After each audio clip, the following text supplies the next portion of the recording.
Hello. How's it going, LinkedIn?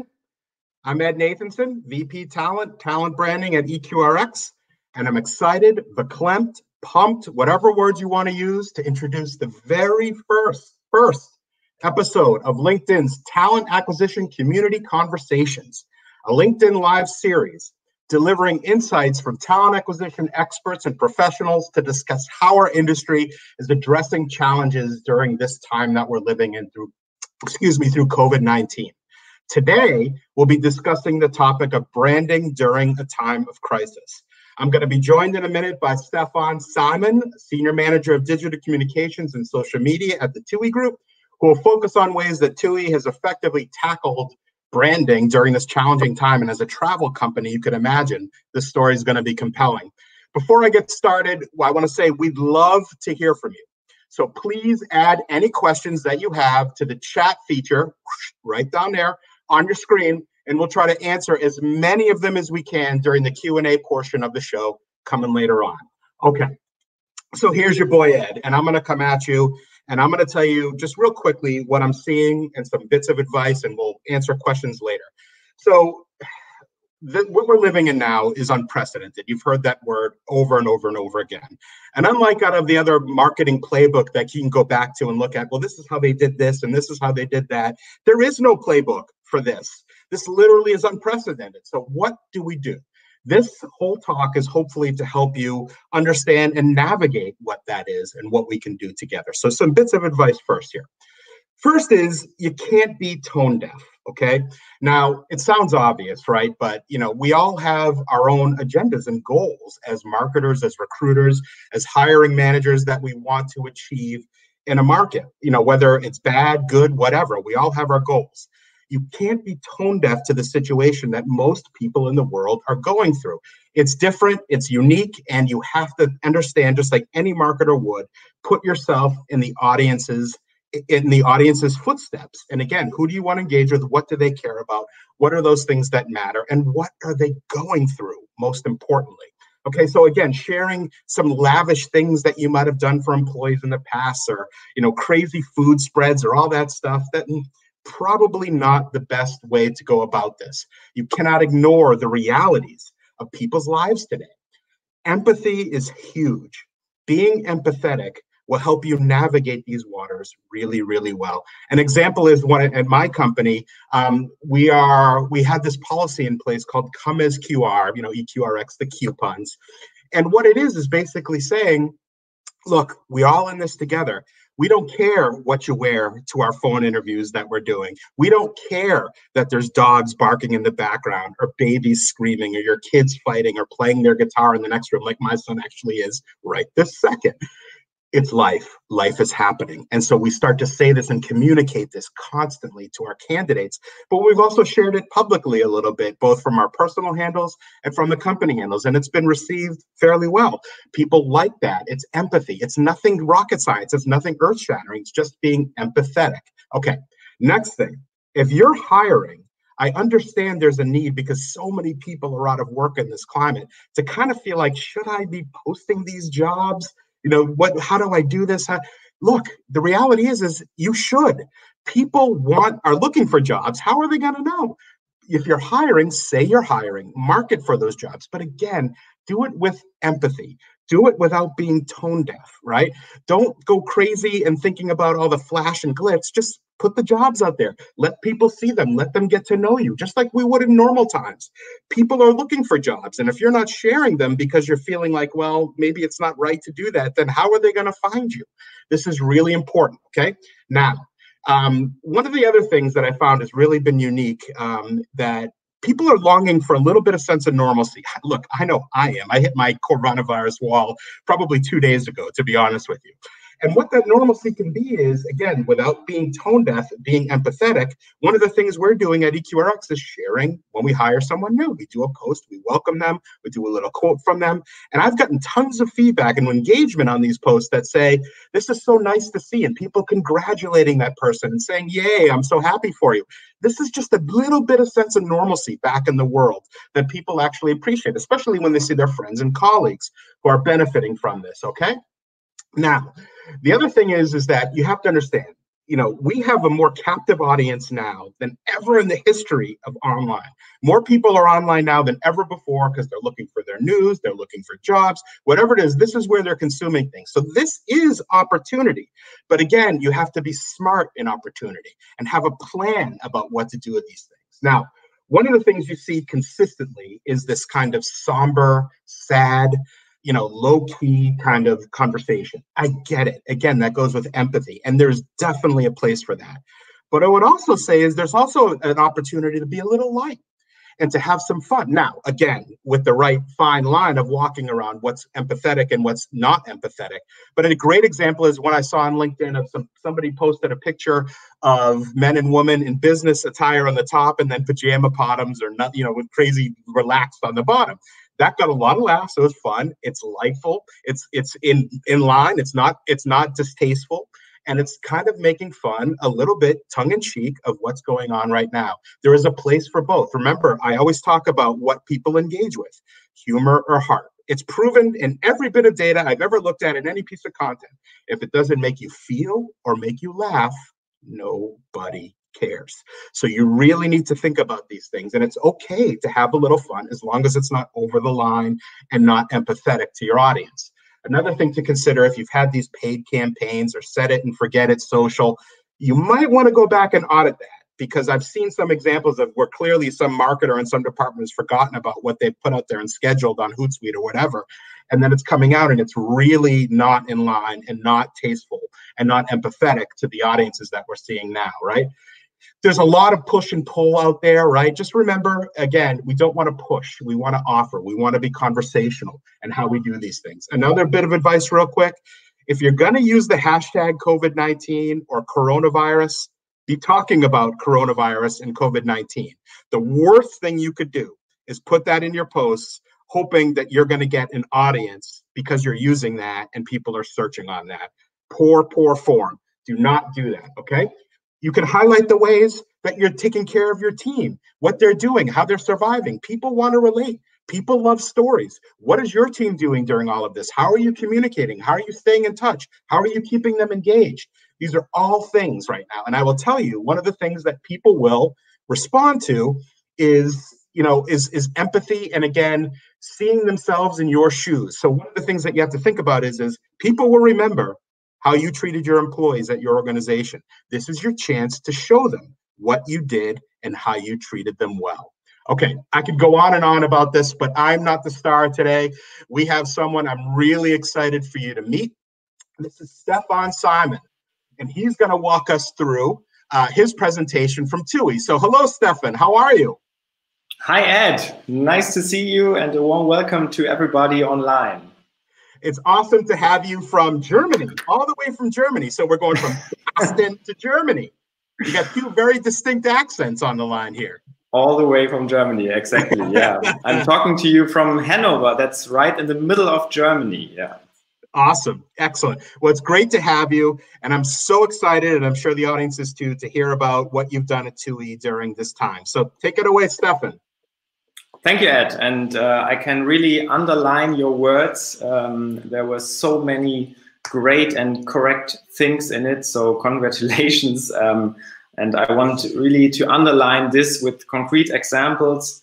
The feel, the love thing, the empathic thing, totally agreeing. But I'm also totally agreeing that we are in these unprecedented times. For sure, the biggest challenge for tourism in history. So, all our crisis management books need to be rewritten, I think. But what is also for sure, and I mean, there are so many bad news outside, and I think it's also time to highlight the good news. And from my side, as I'm the social media manager of TUI Group and responsible for the digital communications, I must say that it's totally clear that social media communications is more important than ever. And I think maybe it's obvious, but I think it's a very, very important fact. Most of you, maybe the majority of the world, is now staying at home, looking on their smartphones, scrolling through their news feeds. And so be there as present as you can, right? It's more important than ever. And yeah, that's the first most important thing I want to share with you. But let me share you an overview, some slides. I have some slides for you where I want to show you what we have done in the past weeks, what we have achieved, and how you, maybe I think there are many other social media managers outside there, maybe you can a little bit yeah, benefit from these learnings. So first of all, for those who are not aware who is TUI, because our we are headquartered in Germany and our source markets are in Europe, but we are a global company, right? So we are operating globally. You can travel with TUI more or less in every country in the world. So in usual times, of course. At the moment, unfortunately, it's simply not possible. But we are more than happy, and we would love to bring all these 27 million customers traveling with us usually per year back to the destinations around the world. And all of our 70,000 employees cannot wait to be back. Yeah, so 70,000 employees and colleagues are waiting for us and you and for our guests. What we have done in these past few weeks, and these are, I can really distinguish a little bit into different stages, yeah?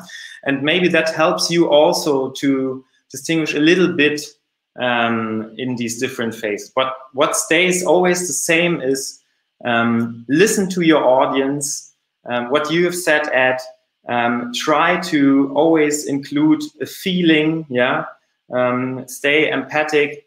That's the basic line for it. But in these different or difficult times, of course, we need to take into consideration some other facts. And these were the different stages. I want to show you some examples because I think this makes it a little bit more handsome and a little bit more, easier to understand maybe for you. So the first stage, beginning of March, was first of all, right, the information and the education about the COVID-19 thing. So we said, okay, what we do internally, update from our global CEO, right, a very important part also of our strategy. Maybe we can come back in the Q&As later on about the CEO communication, because that's really, really important. And yeah, also part of it was then stage 2, slowing down the spread of the pandemic. We did this first internally, so how to wash your hands, avoid shaking hands, all the stuff. But then we decided, okay, why not use it externally also, because it's interesting for everybody, and also, yeah, interesting for maybe, yeah, all of our users. Then it came to the big travel ban. You all remember that was in Europe, it was the 16th, the night 16th to the 17th of March, where we had the big travel ban, and we said, okay, different stage, yeah, totally different stage, and a different goal for us as social media managers.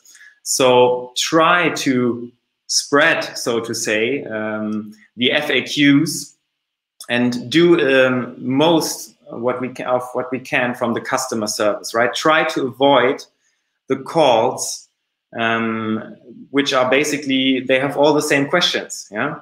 And so we said, okay, in this time, we are stepping a little bit back from our storytelling, rather than just saying, okay, here are the FAQs. And, but at the same time, you see it here, we started already to show a little bit the behind the scene contents. You see our crisis management groups here. Then I think it was the same all around the world, also in the US, a big repatriation campaign started. We called it We Take You Home. So we have brought 200,000 guests back home.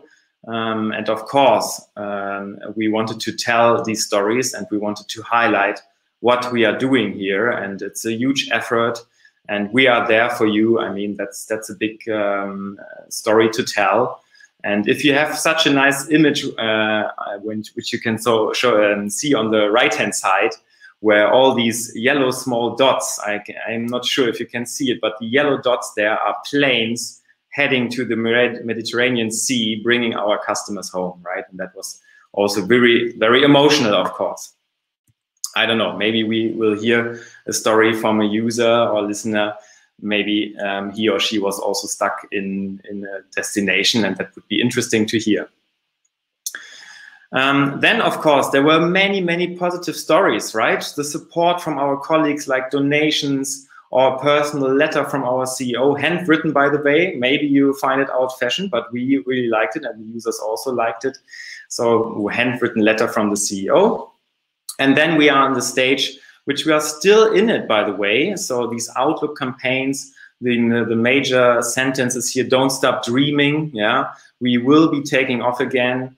And this could be also then just a drawing here from a colleague who is drawing a TUI plane flying through the corona and more or less, yeah, winning against it, so to say. As you know, in our business, it's all about numbers. I'm more than happy to share some of these numbers with you.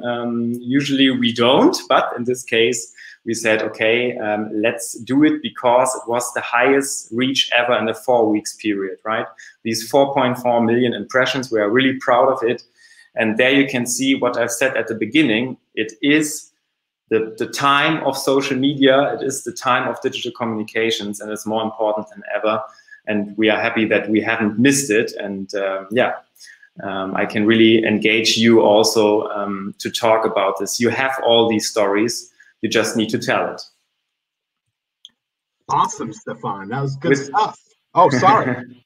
Yeah, I have one more ad, or two more, I think, and then I'm ready. This is just the impressions of the organic post, which you can see, okay, there we have happened a peak on the 23rd of March. And of course, I think you are curious now, what were the top 3 posts, right? We all want to know now which were the top performers, and there you go. So it was indeed the screenshot of these planes heading to the destinations. I think this was seen by more than 1 million, I think, just these single posts. And then you see the other posts on the top 3. And yeah, I think and I hope this gave you an overview. You know, I'm a very structured person. The ones who are working with me, they know it. And that's why maybe I structured this a little bit into these phases. But hopefully it helps also all the listeners and you. And yeah, I'm now very curious, Ed, what do you think? And I'm, of course, curious about many questions, hopefully. Yeah, so Stefan, that was awesome. And I can only imagine what it's like for, you know, your industry to have to deal with something like this, right? And handle it in a way that you did, I thought was really neat. You know, my question is did you come against any internal backlash from stakeholders saying, oh, do we really want to share this? Were there questions like on your strategy? Did people push back at all, or were they on board, or how did you win that argument? Yeah, it's, as you said, unbelievable times. But I must say, in these times, there was really the support was there from the beginning. Of course, I mean, when it comes to the CEO communication, for example, there we need to be aligned, right? And there is some back and forth sometimes. But that's normal, and I think we all know this, and I like it, and there's no problem at all. From my side, I must say the support was great. Also from the colleagues, you know, I'm sitting here in the office, and I'm more or less nobody if I don't receive the stories, yeah, and it's always good to have these great support, and I mean, you need to take into consideration that they did this in parallel when taking care of our customers, yeah, and then when they are also thinking, okay, there's this Stefan sitting in the office, and maybe he needs this for a nice story, and that's cool. Awesome, excellent. So let's go. We've gotten some questions, and if you're out there, you want to ask some questions, now's the time. Put it in the feed below. So I'm going to start with one from Tanvir, who asked, how do you shift to online employer branding to strengthen your company's brand, but stay off the topic of COVID-19? So it's a great question. And what I would say is this. Sharing your employees' stories and how they're coping in this environment and what you're doing as a company to support them is one easy way to do that, okay? Now, if you're asking, do we not talk about COVID at all? Well, you could put your head in the sand a little bit too. You don't have to, but you have to acknowledge the reality of the world we're living in, right? It's one thing to talk about COVID as you have answers for it, or you're supporting it, or you're frontline. If you're not, fine. But to put your head in the sand and ignore the reality of the world we're living in, I think is a mistake. And I think that would come across as very disingenuous. So what I would say is that one way you can do it without getting into the nuts and bolts, so to speak, of either the pandemic itself or the situation that we're all dealing in, is just share stories. Share stories about your employees. Share stories about what you're doing to keep your employees engaged. Or maybe tell stories about, what you're planning to do in the future. Or maybe there's business wins that you have, or things that, but again, just remember that empathetic line that you need to keep and not cross. What do you think, Stefan? Yes, I would ask a question then back maybe. So why staying off the topic of COVID-19? Because I think this phase is so huge. And for example, I divided all my stuff, all my mails and all the stuff in before Corona and after, right? Because it's so huge and it's so, I don't know, there's a word in German, but I don't know in English. So this is so fundamental. Maybe you can say this, yeah? Mm-hmm.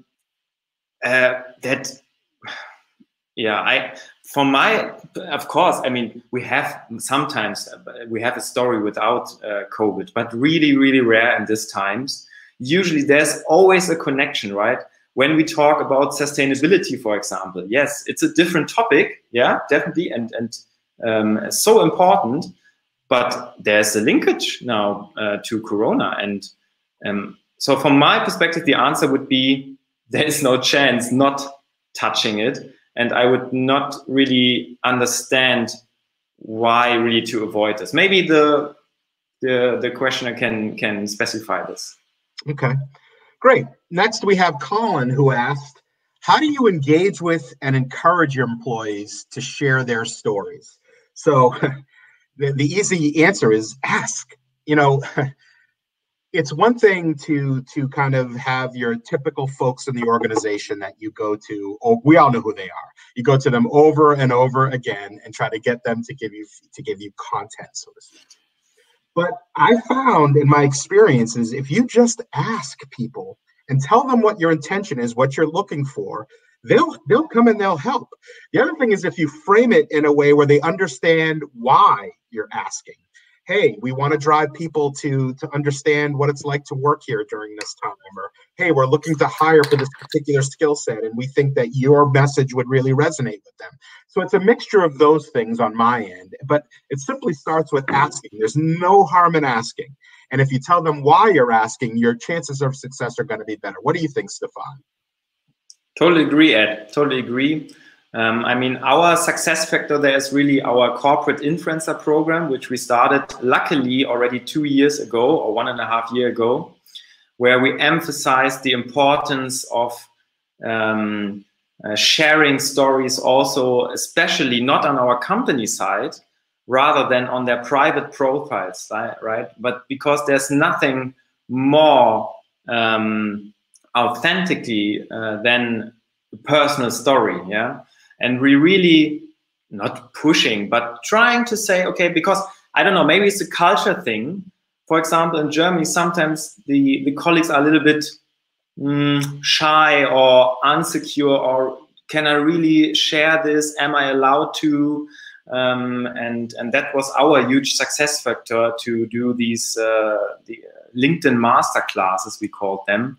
So to encourage and to include them. So giving just a really rough guideline, yeah. There was not no rules, yeah, but a guideline, a little bit, yeah. So that they feel comfortable and they know, okay, the company stands behind me, and I'm happy to share this, and I won't get fired after this, for example. Yeah, that's important. Yeah, I don't know. Maybe it's a culture thing. I just can because, but I had the different. A little bit, but I think there's more consistency than you might imagine, and I think again, just people are told not to for so long that when a company says please do it, they don't understand that it's okay. Yeah. So it's just so different. We know all companies where at all it is forbidden to take a picture on the company, although it's a normal office space. Yeah. So nothing secret. Yeah. But absolutely. and again, there's of course the management commitment stands behind it. Yeah. That's it. So we have time for one last question, I believe, and it's from Mary, who asked, "What did the CEO message and email say that you showed?" Yeah. So of course I can share the link, and maybe it was not easy to read, but in the end it was saying, okay, where are we at the moment, right? What is the latest status? So we have no traveling at all. So how do we handle this? And what are the concrete measures about this? How to overcome this? And then it was, of course, a personal note that he said a huge thank you for this huge effort to everybody, and a positive outlook. That's it. Awesome. So I wanted to personally say thank you. I know we had a half hour here to go through a lot and really a meaty topic, but just wait, there's more. Next in the series on May 21st at 10 a.m. Pacific, maintaining employee morale during challenging times. Keep an eye out for posts on this page for links to the next Talent TA episode and also a 1-minute survey on this episode. These community conversations are meant to be for you. So please take a moment, let us know what you liked, how handsome Ed is, how dashing I am, what you think could be improved, what you want to see next, all of it and more. I want to thank you, Stefan. I want to thank the people at LinkedIn Talent Solutions. I want to thank all of you out there in the audience. I want to thank me and my parents for these genetics. I want to thank everybody and say, hey, we need to stay strong. We're all in this together, and there are answers for the solutions, and I'm happy to connect with anyone here afterwards. Until then, have a good day, everybody. We'll talk soon.